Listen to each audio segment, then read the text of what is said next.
This little box does exactly that. From outside, this looks just a tiny box, but the moment I open it, boom, a whole Christmas tree jumps out.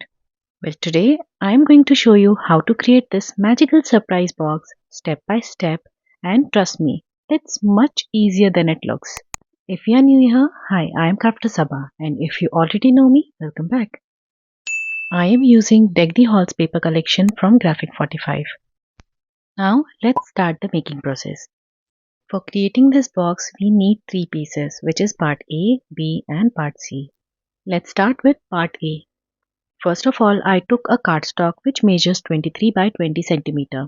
Then I measured at 1 centimeter, 7 centimeter, 7, 7 and 1 centimeter.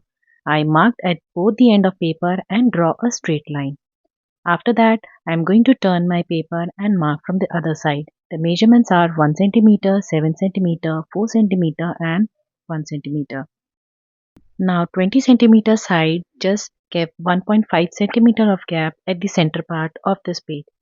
Don't worry, I know this all looks very overwhelming because the measurements are a lot and sometimes you might get confused. So to solve that, I have made a template which is going to be really easy for you to follow, because in that I have shown that where you have to do the scoring, where you have to do the cutting. So all the measurements and the details would be there into that format. And also this time it is with inches as well. Now as you can see at the center part, we have to make a slit line to both the end of the paper. Here I am using my paper knife to make slit on this paper. Same I am going to repeat to the other side of this cardstock. And once that is done, it is all set to cut out all the extra parts. Now all these extra part where you have to do the cutting, I have marked it with red color line on the template which I'll be showing you. So stay tuned, I'll be telling you how you can get the access of these templates absolutely free for yourself. Here the red line will indicate the cutting line and the blue will indicate the scoring line. After cutting following the template, you are going to get a design something like this. Now let's start with the scoring on the remaining lines. Once done, I am going to stick the top part of the area where we have given the slits. Now let's make our box ready. For that I am just slitting and giving some diagonal cutting to the corners of my pages so that when we fold it to turn it into a box, the tiny edges of paper would not be visible. Now let's fold all the scoring lines and start converting it into a tiny box.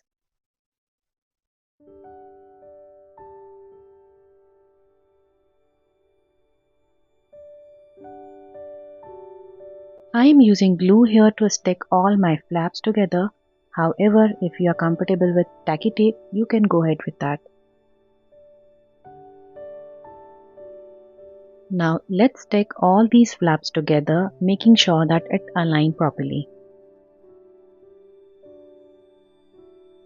And this is how the basic formation of the box is ready. This is going to be a center part of my box. This is the top flap. If you wish, you can even leave it as it is, but I like to fold it and stick it, so I am sticking it towards the inside.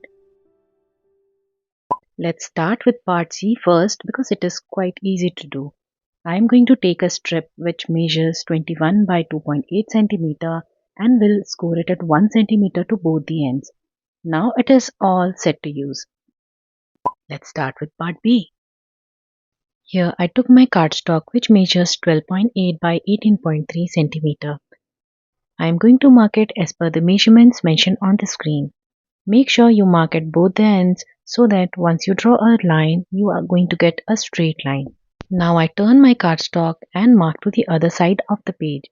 Now these are the boxes which we need to cut out. And here is the template which you can follow for your reference. As mentioned, all the red line would indicate the cutting line and the blue line would indicate the scoring line.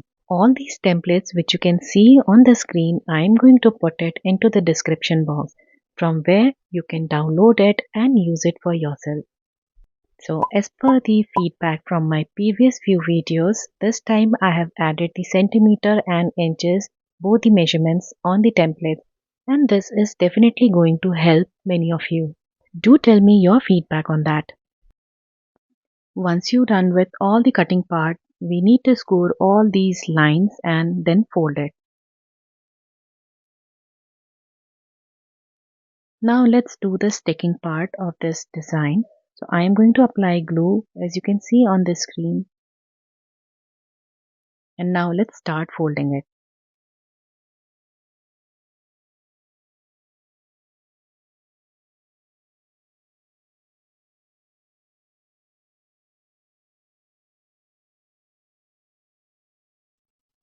And this way we have made two such designs.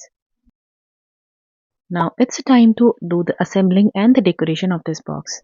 As said, I am using Deck the Hall paper collection. The size is 8 by 8 inches. I have also decided to use some ephemeras and some chipboards. Now here I have already done the cutting of the pattern papers and I am going to stick it to all around my box.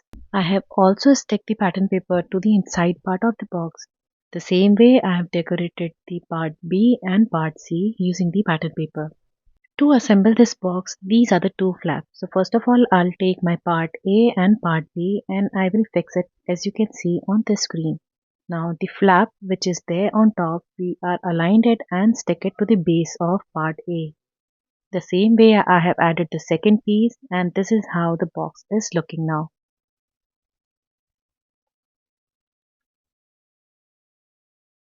Now this is a tiny strip which was a part C and now I am putting it through the slit lines which we have made on a box.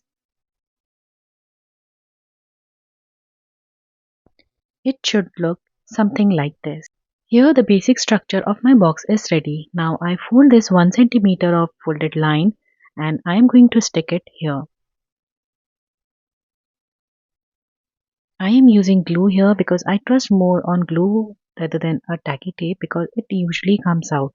The same way I am going to apply glue to the folded part of the strip and then I am going to paste it to the other side of the flap. And this is how our box is looking now. At last we have to make a design which can hold our pop-up. For that I took a tiny strip of paper, I scored it 4 times and folded it. After that I am going to stick the two ends together and we are going to get a design something like this. We need two pieces like this which we are going to join together. So let's apply glue and add a strip of paper at the back side. Now here is a tiny strip which I am applying glue and I am adding it to the center part of this two tiny pieces so that it will hold together. Same I am going to do from the other side as well. Once it is dry, it is all set to put inside this box. For that, I am going to apply glue to the base of this design which we have made and we are sticking it on the strip. Now it is all set to hold your pop-up design. Because I use a Christmas paper, so I am using a tiny Christmas tree as a pop-up element for my this box. However, you can use any theme of pattern paper and you can use any design. So I have cut the extra part of this tiny tree and now I am going to insert it to the tiny area. And look at this, how beautifully it is popping out. After that, I am going to decorate my box using a coordinating color flowers, some laces and few ephemeras. Now as you can see, I have added the chipboard and all the designs only to the one side of flap. This will help me for easy closing and opening of the box. Same way I have decorated the tree with some flowers. And that's how our beautiful box is ready in no time. Now I have a challenge for you. Create the same box but in different theme. And don't forget to tag me. So if this project made you smile, hit the like button and subscribe. I will see you in the next video. Till then, keep crafting and keep spreading handmade happiness. Bye.